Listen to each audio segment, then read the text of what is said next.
Good evening, everyone. I'm Tahir Rao, and I'm your host for Hyde Park, Canada. In Canada, always something is happening politically, but it's not coming up to the people, and it's confined to the. It's not coming just like in other countries. People are going into the streets and all that thing, but people who matters and a lot of things are happening around different provinces within the provinces at federal level in Canada, and I feel that it's not being given attention which is required that attention. Some of them are visible things which everybody can notice, and some of them are not into that visible, and it's I would call it is in the in which we use the terminology emerging risks. So it's an emerging situation in the some things are happening. So I would like to talk on these issues. There are a couple of issues we will discuss, and I invited Mr. Rana, Dr. AQ Rana. He is leader of the Centrist Party of Canada, and we will take his view how he think about all the issues and what is his party's position on that issues. Welcome, Mr. Rana, in my show. Hyde Thank Park. you, Mr. Rao. Thank you for inviting me. It's always a pleasure to be discussing with you all these issues. So, as I mentioned in my introduction, so there are some visible issues, and people are taking positions, and a lot of discussions are happening around the political groups, social groups, and on the media. But some of them are not. So, we will talk about from the visible things, and then we will talk about the other things. So, first of all, Bill 21 and 96 in Quebec, so which prohibits all the religious symbols. So there are always controversy, and there is always definition for secularism. One is a Canadian kind of secularism, which allow to practice each and every religion or social norms or whatever you call it. So they give a freedom. That's the Canadian kind of culture, secularism. The other kind of secularism is a French kind of secularism. So they prohibit everything. It's not related to any Muslim or any Christian or any specific religion, but across religions. So I think that Quebec Bill 21 and 96, they are similar to the French version of the secularism. So how it is impacting the Canadian kind of secularism, and how it's impacting the fabric of the society? What is your view on that? It's a very difficult time we're going through. One, we are dealing with pandemic. The cases are increasing, and on the other side, we have affordability crisis. The prices of things are, skyrocketing. So, and now this issue of political division and all this polarization is leading to a unity crisis in Canada, right? In Mhm. this time, we are dealing with situations which are very unprecedented in terms of Mhm. COVID, in terms of economy, but the issue of unity is not new when it comes to, especially when it comes to Quebec. Unfortunately, Quebec has always been at they have created situations which affected which always affected our unity. Mhm. They had two referendums in 1980, then in 1995. So Okay. I still remember in 1995, it was fall 1995, and we were, I used to live in Ottawa. So at that time, we were, talking to people, supporting the United Canada, and I still remember we could not sleep whole night. We were so anxious Mhm. about, and we just saved by just very little margin of almost 1%, right? Yeah. So Quebec has sent politicians, which I believe do this to promote a rhetoric of division Mhm. for just political point scoring. That's what I believe. There was a decision by the Supreme Court in 2015, Mhm. the Quebec city prayer decision. In that decision, they clearly say that having a belief or having a faith or a religion, more or less, is an integral part of human identity. Okay. And also having a faith is also equal to having not a faith. So True. they both, are having a Not belief, having any faith is also a faith. right, or not having a belief. So what happens? This Bill 21. First of all, there has been few attempts before, and unfortunately, they were by the parties which always claim they're parties of minorities and they're parties of racial people and stuff like this. Bill 94 in 2010 Mhm. was brought by Quebec liberals, in which they banned certain minorities from their dress code. Then in 2017, they brought a Bill 62 in which they said that certain people certain women who dress in a certain way, they cannot give or take any government service, and that was also unfortunately by the so-called liberal party or Mhm. the Quebec liberals. So in June, I think it was 16th of June 2019, they passed this Bill 21. This was by CAQ government. It Mhm. was passed by 3575, and this bill especially targets the minorities. Now, for example, if you have a bindi, if you belong to Hindu faith and you wear a bindi, or if you're a Sikh and you wear a turban, or if you wear a kippah. So in that case, you cannot go to any government service. This Okay. is right. This is happening So on the this is Canadian. only for the government jobs, or it is for the private sector too? No, it's only for the government jobs, as Okay. far as I know. So this type of bill, it stamps out the religious identity of the people.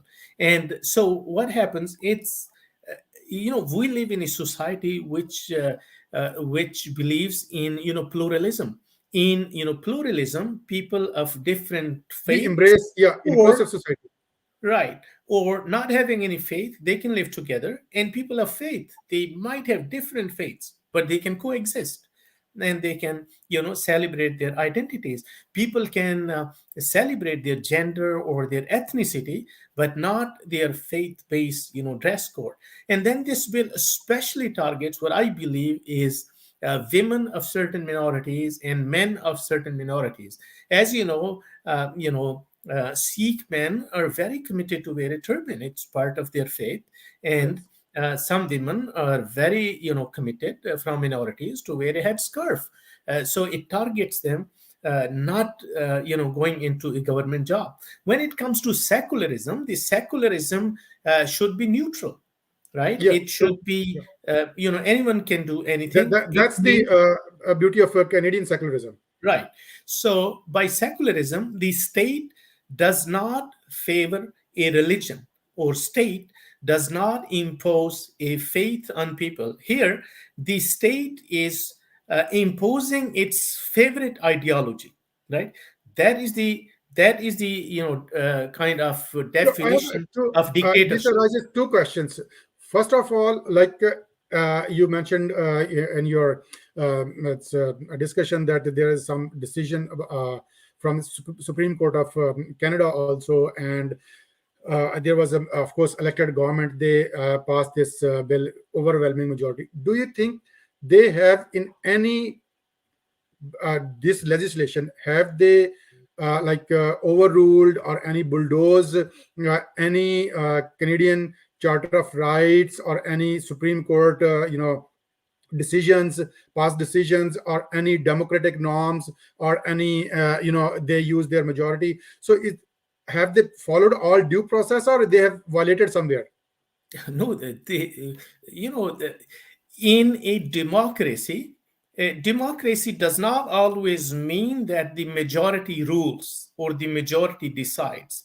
Yes, majority decides, but provided the rights of minorities are protected. This is definition of democracy, that people, especially minorities, they are free to practice, especially with our Canadian charter. You have a freedom of assembly, freedom of speech, freedom of faith, and you can celebrate anything. This is directly against the Canadian charter. So what they do, they use this notwithstanding clause. When it comes to they want to impose something, the Mhm. notwithstanding clause was not for this purpose, that impose your Have anybody, ideology.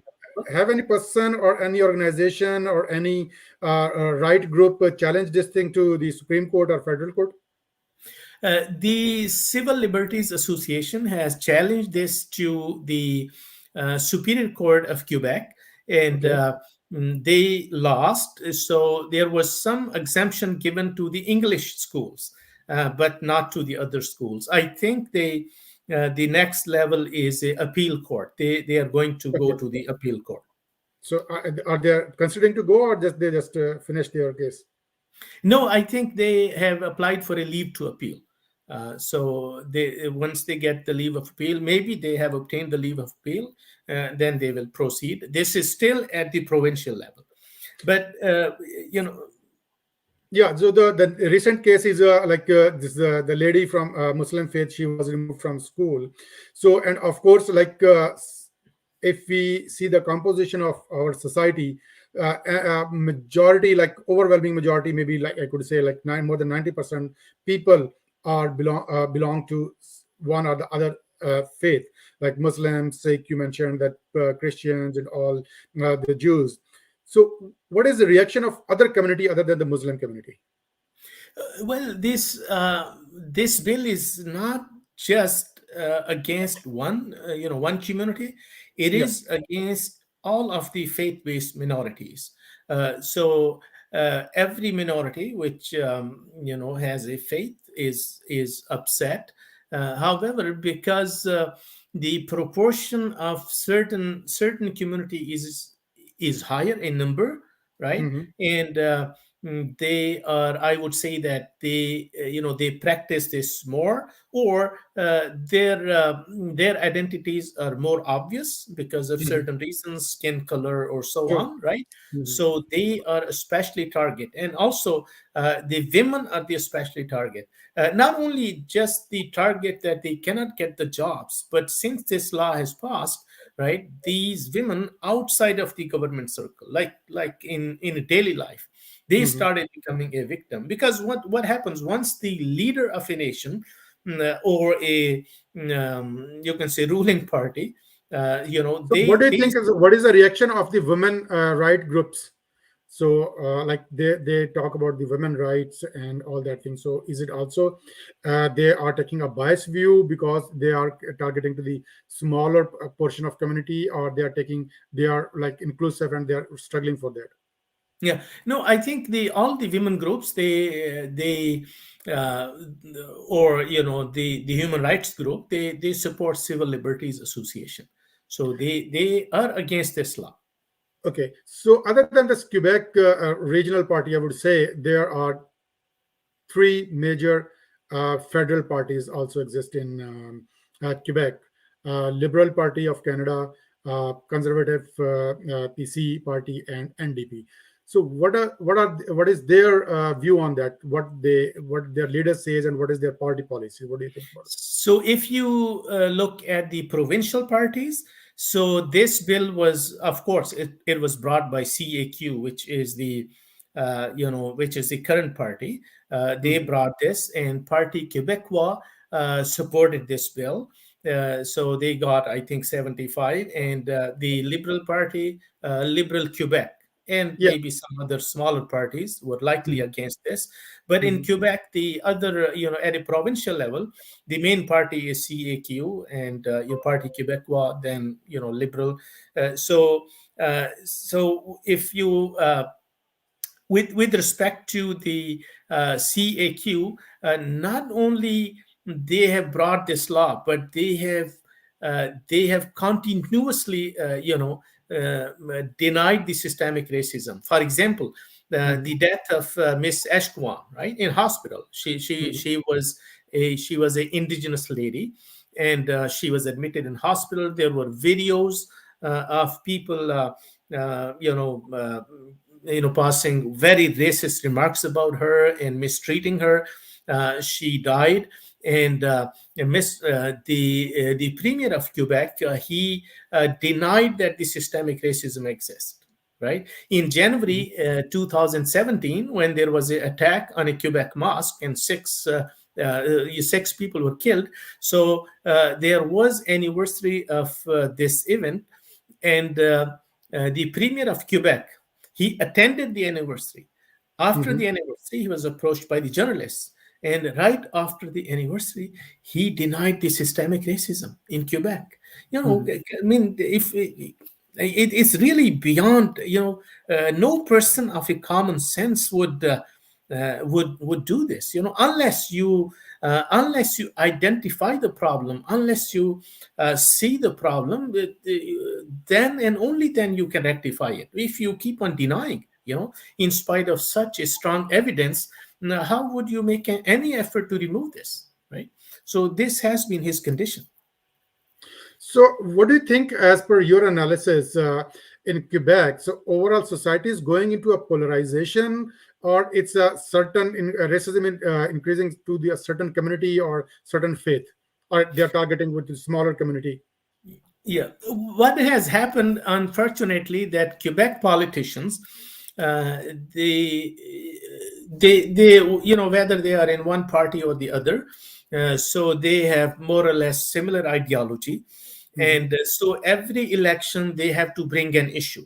For example, in this camp, before they used to bring this, separation issue that we don't need Canada, in spite of, Quebec. I mean, they need Canada. That's what I believe, right? So Hmm. what happened? So every election they do this. Now, what they did in 2018 campaign, they they told people that their ideology is that to protect French culture, you have to ban other cultures. You to Hmm. protect your language, Okay. you Hmm. have to remove other languages. This is their ideology, right? Hmm. So they ran their campaign on this issue. That once they get into power, so they are going to ban all other faiths or religions or whatever the cultures. Oh, So okay. in the first place, if you think that, why in a country like Canada, a politician be allowed to run a campaign based on this rhetoric, right? This is unacceptable on a Canadian soil. Canada is one of the best country to live. It's a diverse country. We have, freedom for, everyone. And the politicians are Hmm. running their campaign. And there is another federal politician, I will not name him. He ran his campaign in this election, against scientific measures, right? Against lockdowns, against face masks and vaccinations.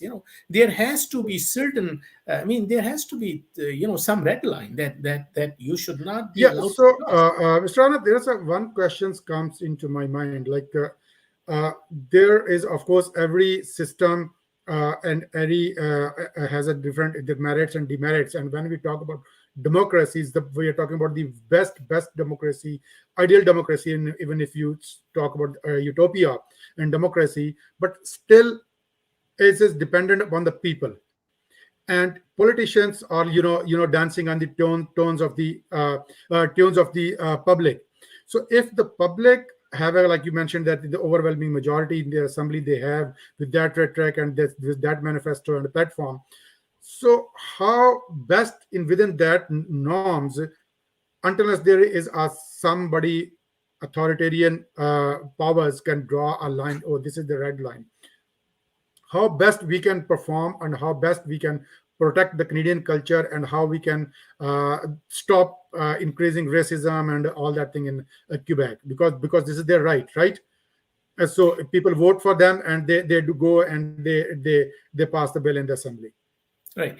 So, first of all, if you look at the public, the because the politicians, uh, it's very unfortunate that the politicians, they keep uh, their goal is to come into power.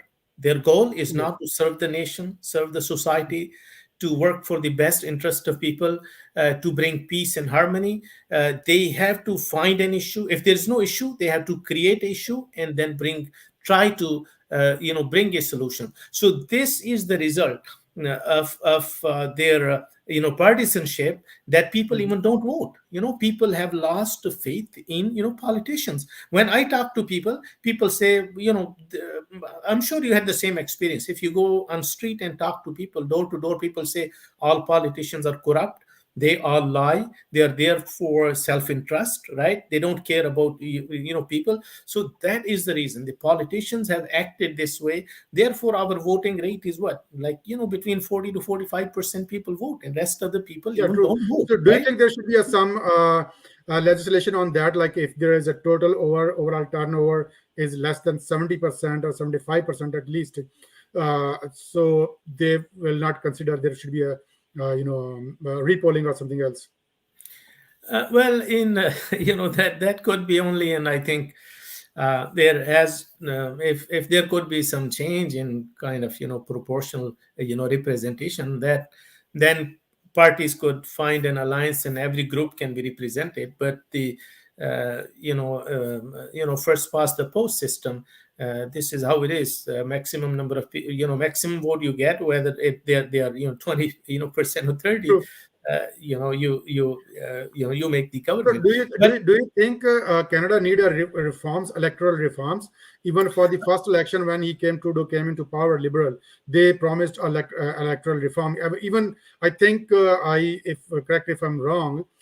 In this election, he also mentioned these are the last election with these, with the rules that rules. So, do you think there should be a change in the electoral system? I think there should be not one change. Canada needs many changes. For example, we need Senate reforms. Definitely, we need electoral reforms. There has to be a some kind of principle that no politician should be allowed to use racism or division in their campaign.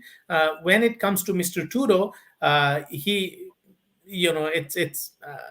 I have no words to say about him.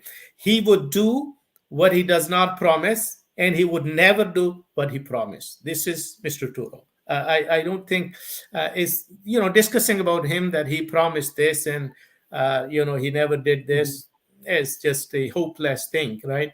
Expecting from him to do anything which he promised, or which he has promised, proportional representation. He has promised so many things. Yeah. He promised he will never procure parliament, and he procured the parliament, right? uh, Yeah, so we are discussing as with the electoral reforms, although it's not related to the current scenario, which is emerging political scenario in Canada, but it's an intellectual debate we can have some other day on that. But I just wanted to touch base on that one little bit. So when we are talking about the proportionate representation, so in that case there will be no majority government and no person will having absolute authority. Sometimes we talk about, okay, we need a strong leader, passionate leader.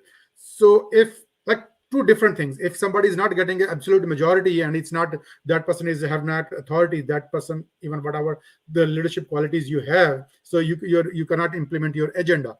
But when we talk about proportionate system, so it will always be you know no radical changes, there will be no reforms, it will be just okay, status quo maintaining. What do you think about that? well, in proportional representation, usually they are coalition governments and everyone has a Yeah. voice. Probably for the smaller communities or smaller parties, they can have at least their voice. Mhm. For example, and like smaller parties. They are, take the example of Green Party, right? There are voters of Green Party everywhere, and if they are proportionally represented, I think they can have more seats as compared to just having a couple of seats in every election, right? Mhm. So going back to the Bill 21 thing, the Yeah, people so are my question is on that one. So you mentioned we discussed from the Quebec perspective. So from federal government level, what is the role of PM Justin Trudeau and Liberal MPs overall, their attitudes toward Bill 21 and 96 in Quebec? So how they are behaving and how they are reacting to that? right. So in federal election, as you know, anyone who wins Ontario and Quebec, they make the government, right? This is how Yes. it happens. The purpose of federal politicians is to win and make a government, and we have Correct. several examples of this in the past. That Mr. Harper, he was from Alberta. He started this equalization program to favor Quebec, right? Mhm. Just to get seats, right? Although Alberta has been supporting the Conservative Party always, right? So his purpose was to win election, not to make any reforms or anything like this. Similarly, in this English debate this year, the moderator Sashi Karl, she asked a question about Bill 21 to all federal leaders, right? All four Mhm. leaders were there, maybe five, I don't remember. So the all federal leaders, more or less, they said next day that they find this question very offensive, and they Mhm. demanded apology, right? From the conservative leader, I don't hope anything like supporting minorities, because Conservative Party traditionally had anti-minority rhetoric. Mhm. And this CAQ government is more or less more aligned with the Conservative Party, the federal Conservative Party, the CAQ Mhm. government of Quebec. But Mr. Trudeau saying this is very unfortunate, that he should have, not only he should have condemned the law, he did say, oh, he doesn't like this, he's opposed to it, right? This is like saying that, I'm opposed to, I'm opposed to, violence against women, but I can't do Mhm. anything, about it. Yeah, sure. Okay. You are the person of authority, right? Right. Yeah. The Liberal Party, the Liberal government should have challenged this law. And not only, this law is not new. This was passed on 16th of June 2019. So 2.5 years, right? He did not do anything. And whenever he has been questioned, he uses the same words, like, flowery things, that I'm opposed to it, it divides people, it does this and that. But when it comes to action, zero action. His inaction has been unacceptable. And same other federal leaders, So how he can intervene into the provincial matter? Like, what do he has any tools just like other than condemning or like passing a resolution or something else into the assembly or giving a statement? So how he can uh, help in removing that these clauses or the it, bill? yeah, the federal government can always go to Supreme Court. They have this option, but Okay. So you are the real expecting that issue. government should go to the Supreme Court rather the civil societies should go, the private Yeah, organizations go. when the basic human rights of any citizens are violated, we cannot leave up to charities, right? It's not the role of charities to protect people, right? True. This is the role of the government. Ultimately, I mean, for you don't depend on food banks and these charities. If there's a problem in country, it is the government, and it is the head of the state. It is the prime minister, right, who has to take the action, right?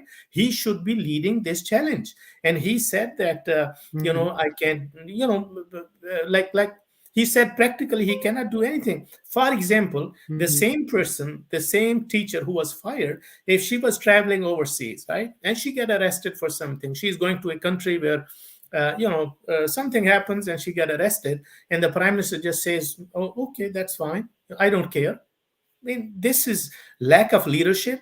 This is lack of responsibility, and this is a failure of leadership. A person like this, who does not care about the basic human rights of Canadian citizens on Canadian soil. Not only he is responsible of defending Canadian citizens overseas when they're traveling or when they're staying overseas, He is responsible for, any Canadian citizen's rights, and he says that I can interfere. Why? Because there is a certain subset of French population which are in favor of this law. He does not want to offend these votes, and same applies to other major parties.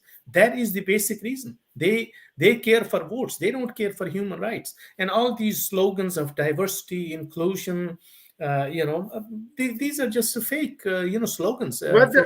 another question to the racism, and when there is something happened in any area and any region, so it affects the surrounding areas too, right? Like Afghanistan, people talk about Afghanistan, so it's affecting Pakistan, Iran, or any something is happening in in US, so it will affect Canada also. So do you fear or do you think that racism, increasing racism in Quebec, will affect other provinces, and it will increase in other provinces also, the neighboring provinces, like in any other where they have certain faith or some certain Yeah. kind of majorities there, and they turned against the other minorities or the races. I'm sure this has already affected since the Bill 21. If you look at it, hate crimes have increased in Quebec, and there has been a hate crime increase in other provinces too. Of course, when Mhm. it comes in media, it promotes the racism and hatred towards certain minorities. I think it does have impact in other provinces. Okay. So we are heading towards our the ending near the like few minutes left for our program.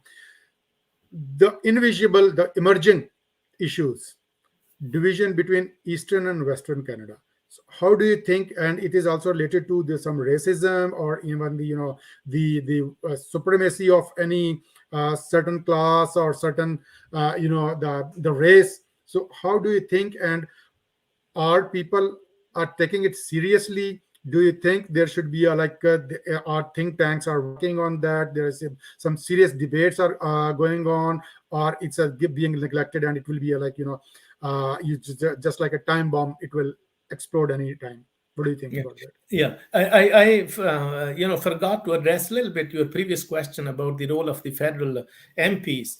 Sure. There have been Liberal MPs who have condemned this law.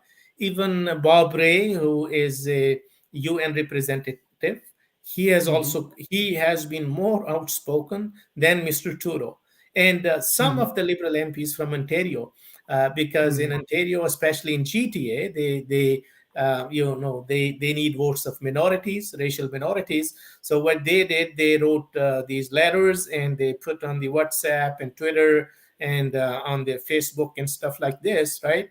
Just Hmm. to appease their voters, so that when they go for campaign, they can say, "Oh yeah, we spoke against it." And I heard one of the MPs went to the teacher's home and did her, that I feel sorry for you. Their role, their role is to stand up in the parliament and question their Sure. own Not liberal to leader. like circulate letters in the WhatsApp group or Right, the social media. right. When Sure. we were in school, if we had to postpone an exam, so we will get a paper and ask all the students to sign. And once you have majority students, then you go to prof and say that, can you postpone? This is what the MPs are doing, right? They have to True. stand up in the parliament and question Mr. Trudeau that in 2.5 years, why you did not challenge this law. You have been speaking, that you're for diversity, inclusion and minorities. So all these fake slogans are just to appease people, and the people just you know it's like just So also, using like liberal these MPs, sweet words. they are the part of the of course the ruling party, and of course otherwise there's no law or there's no constitution barring them to speak their heart. But still, they feel obligation, and they are part of the discipline. Whatever the instructions come or the guidelines come from the leader, they do. What do you think about the other opposition parties? Have they spoken it like loudly in the assembly? Or they are also just underplaying, just not Uh, to not to offend their voters in Quebec. Mr. Mr. O'Toole, unfortunately, he stopped his MPs to discuss this publicly. This is Okay. the, I can't believe you can go so low that you Mhm. stop your MPs to talk about this incident. This is Mr. Mhm. Aaron O'Toole, right? But I don't, Mhm. it's not unexpected from, conservative. They are, they are against So, what do you minorities. think They about want from? American What do you think with this, about NDP? So, their yeah. leader is also from racial community, and they are also practicing certain faith, and there are some visible signs for that faith Right. also. Right. He himself wears turban, right? He Yes. has spoken that he does not like this law against, same thing like Mr. Trudeau, but NDP itself as a party has not taken the effective Any. position as it should have taken. They could challenge the law themselves as a party. They could join Hmm.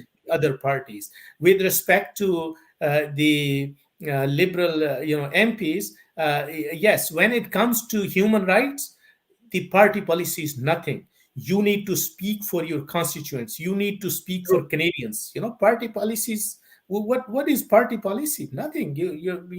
Like you are for your voters, right? True. This is just kind of unbelievable. So we left few minutes, more minutes to our program. So we were talking about the Eastern Western Canada division. Yes. So what do you think in the long run? It's an emerging issue. How it is impacting or how it is dividing Canada, or is it this related to the Quebec racism, or is it something different altogether issue? There are many, there are many aspects to, this division. Economy wise, federal government has always favored Quebec, even if it is conservative government or liberal. They focus on jobs in Quebec. But when it Mhm. comes to Alberta or Western Canada, the energy industry has been destroyed. All the big energy offices are closed. The oil and gas industry is suffering in Alberta. If you look at it, Alberta has always been at the giving end. Alberta has contributed significantly to equalization payment plan. In Mhm. equalization, out of $21 billion, almost $13 billion go to Quebec every Mhm. single year. This is a very large amount, right? Yeah. Quebec, in spite of being on the receiving end, right? They claim that they could be an independent nation. They don't need rest of Canada. They are just a, Alberta says it's a province. They say they are a nation. Alberta signs the constitution, and Quebec never signed the constitution. So this kind of division is detrimental to our country. So what do you think? What is the solution for that? I think we need a very bold leadership, which Mhm. needs to give message to all the provinces that every province will be treated equally, because this is a marriage. Making a country by different. By different provinces and territories, True. it's a give and take, right? You can't just say that, oh, it's a, I will live, only on my terms, my way or highway, right? Uh, Mhm. I mean, we need a very bold leadership. Unfortunately, most of the leaders in the past, uh, they had a very biased approach towards Eastern Canada, especially towards Quebec. Yeah. Okay. So, but you're thinking that Western Canada is not the overpowering, trying to overpowering, or just they need a something different. They are the victims, or they are the like they are not getting the fair treatment. At this point, yeah, I don't think our government is standing up for Western Canada. Mhm. Every time you can see from the election results, I mean, the Liberals had, I think, 2 seats this time, right? Last time they had no seat in whole Alberta. NDP had Mhm. 1 seat, right? This is probably the reason that Liberals don't even pay attention to Alberta. The economy of Alberta has been suffering the unemployment. So, when you are in government, I don't think that you should just focus on the areas where you can win, or where you get most of the votes. When you are a prime minister, or when you are a leading party, you're Yeah, leading you are for a the people, prime minister for the country, not for the constitutions where you win the election. True. right? So this has been the attitude of the Liberal Party. They have been ignoring Western Canada, and Western Canada adds to our GDP. It's about more than 10%. Energy industry has contributed to our GDP. Hmm. Okay, so we are just uh, our last question I will ask before we conclude our program today. Uh, you discussed like in detail about the Quebec. So your party is right now at the federal level. Are you like focusing on Quebec right now, or uh, are you considering to form a Quebec centrist party? So where it stands in your priorities? So what is Uh, your plan we for we Quebec? yeah, we are only a federal party at this time. We had Yes. some requests from people from Nova Scotia and Western Canada and Ontario Mhm. to make the provincial parties. But at this time, we are just focusing to organize our federal party. We have membership from coast to coast to coast, and from all various communities, even from So Quebec. I'm sure what is that the response you're getting from Quebec people? Have you sent your message across to the Quebecian? I speak about Quebec almost every single day or several times a week. I'm very open. Mm. I just want this, like issue of um, this issue of lack of unity and preferential So, treatment. I'm very bold. I'm very open, mhm. and I don't. Consider whether people would vote for us or no. I think we have to speak what can unite us. So we still have, I'm sure there are many fair people in Quebec, and we still get members from Quebec. Okay, thank you, Mr. Rana. So we discussed in detail everything in Canadian political scenario, and we will have another session as long like the issues are. If there is any other issue comes in, or we will do some follow-up program on Eastern and Western Canada also. So thank you very much for joining us again, and this is we are concluding our program. Thank you Thank you so very much much, for. everyone, for yeah. So my program is live on Facebook, live on YouTube, and live on my Twitter handle. Also, please give your comments and give me your feedback so that we can. It will help us in making our program better. And we will ask. You can ask direct question also to the guest if you are watching it live. Thank you very much. Happy New Year to everyone. So happy Thank holidays you for too. inviting me. Thank you for inviting me, and Happy New Year to you as well. It's always a pleasure to be at your program. Thank you. Hopefully, we'll meet again. Good night. Thank you.